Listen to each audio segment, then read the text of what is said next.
Hi guys, nice quick one today. I've been playing with my Makume Anna technique, and I just thought I wanted to do something with this cutter. So I'm just going to do a quick skinner blend and make a puff pendant, just using this new cutter, because I was having a play with it and just thought, you know, I'll show you. So I'm just going to use some Cernit metallic silver. I've already got a blob of it on my desk, guys, and I'm going to use some Cernit Pearlescent. Again, I've got a blob of it on my desk left over from a previous video. So I'm just going to rather than do the skinner blend technique, I'll do the teardrop blend technique. You've probably seen this loads, guys. You just make 2 teardrops, put them together, like so. I'll just give it a roll to get it flatter, and I'll go and skinner blend these through my pasta machine. Not skinner blend, you know, blend. It's not a skinner blend, guys, it's a teardrop blend. I'll go and pass these through. I'll condition it while it's being conditioned, but I've got a bit of air trapped. This will come out as I'm conditioning this, so we'll just go and blend these two, guys. I'll be back in a sec. Okay guys, I've got a nice blend going there from the pearl to the silver. I've got my cutter. I'm just going to pop it about where I want it, and I'm just going to trim the excess off, and we're not playing with too much clay. And what I will do is blend these pieces to make my backing in a sec. So let's just get this trimmed off nice. Get these extra bits off that we don't need. Just makes it easier to handle, really, guys. So I'm just gonna, oh, let's pop that back on. Just gonna ever so gently press it in, and then I'll just pick it up and just press that onto my cutter. I'll just get a little bit of magic mix to help me rub the back without my finger dragging. I do this a lot, guys. This is just a clay softener, the clear liquid ones, Sculpey one. I'll just start giving that a press, and I like to go around the edge first and just coax that shape.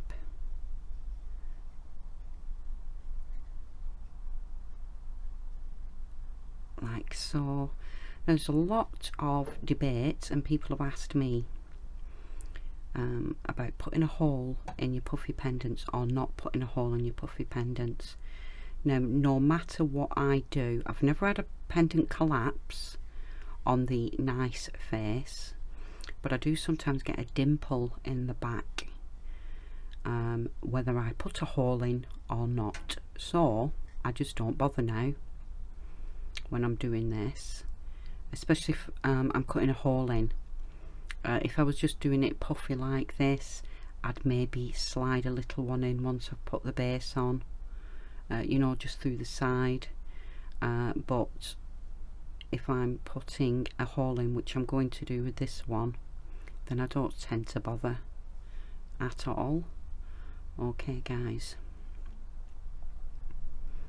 so that's ready to go. I'll just go and condition this for my backing. I did that on a 0, by the way. I'll probably do this on a 2. I'll just go and get this conditioned, and then we can put our hole in, and then we're just going to drizzle a little bit of liquid clay over for a bit of pizzazz. See you in a minute. Okay guys, I've got my backing, and I'm just going to take my pendant, make sure I've got all my edges to the edge of that, and just get that pressed down. I'll take that excess away. I do seem to have a little bit of a mark there. Hopefully I can buff it out. I'll just clean this edge up while I'm here with my nail. Make sure it's nice and sealed. Now what I find is when I put my cutter in now, is that it makes the pendant burst. And I think that's probably why I don't always get a dimple in the back. Maybe, I don't know guys. You just kind of find your way of doing it, I suppose. Let me just grab a circle cutter. Which one shall I use? That one or that one? I think I'll use this one, and I'm just going to put it about here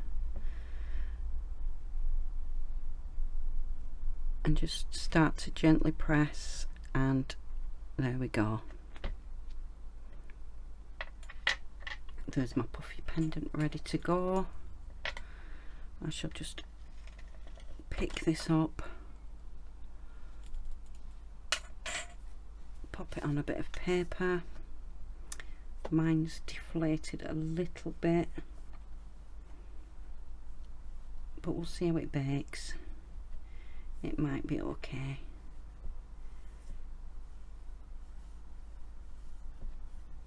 I'm just going around with my nail guys because there's a little bit of a line from the cutter that I just want to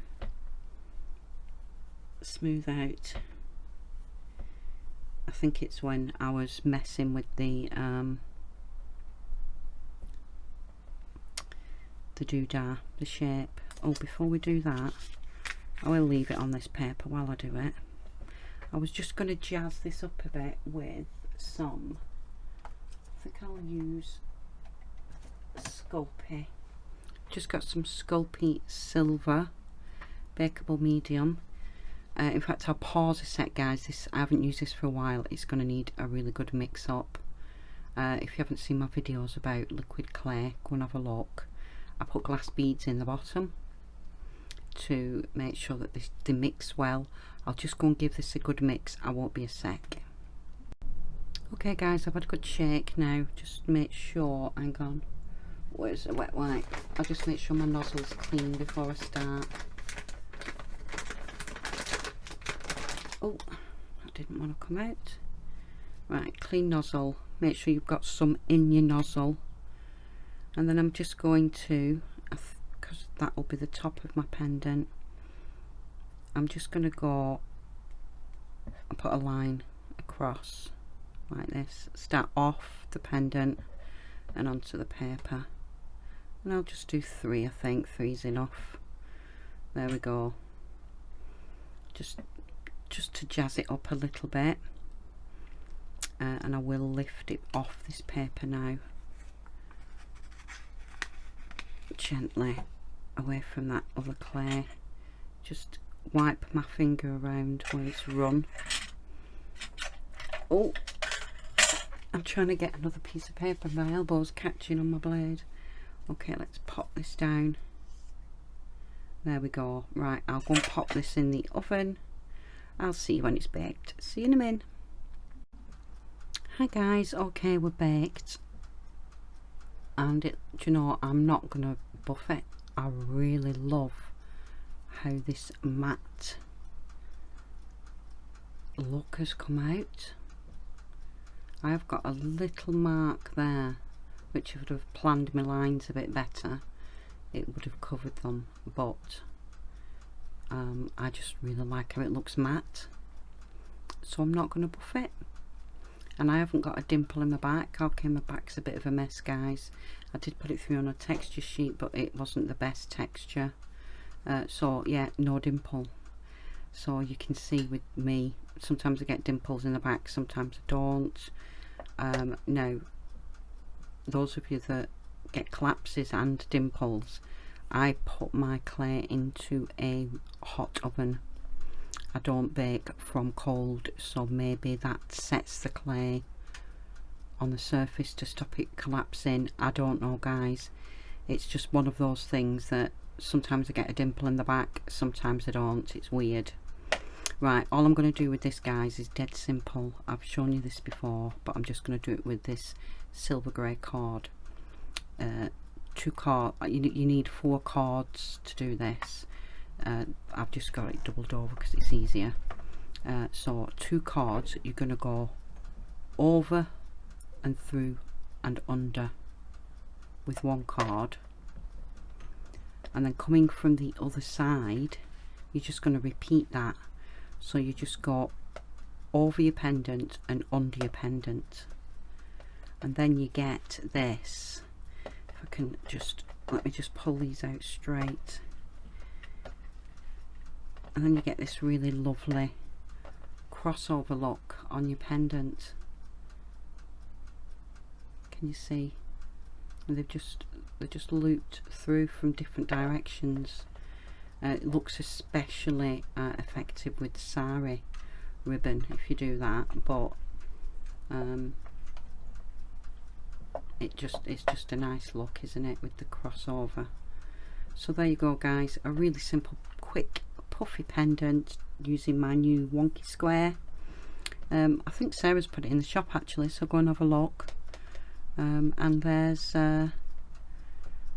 just a really simple with the pearl on this side and the silver on that side with a bit of a blend through. I'll take some nice photos and I'll see you all in the next video. Bye, guys.